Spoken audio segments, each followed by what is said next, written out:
ఈ ప్రాంతంలో విద్యార్థులకు చదువుకోవడానికి బడులు రాలేదు. ఈ ప్రాంతంలోని మా మహిళలకు స్వయం సహాయక సంఘాలకు సున్నా వడ్డీ ఇవ్వలేదు.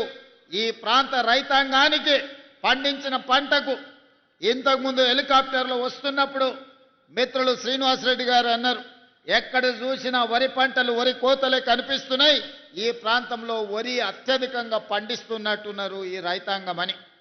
నేను గుర్తు చేయదలుచుకుని ఈ ప్రాంత వరి రైతాంగం పండించే రైతులకు ఆనాటి ముఖ్యమంత్రి వరి వేసుకుంటే మీరు ఉరి వేసుకున్నట్టే ఒక్క గింజ కూడా కొనేది లేదు, మీ దిక్కున్న దగ్గర చెప్పుకోపోండి అని ఆనాటి ముఖ్యమంత్రి అన్నాడు.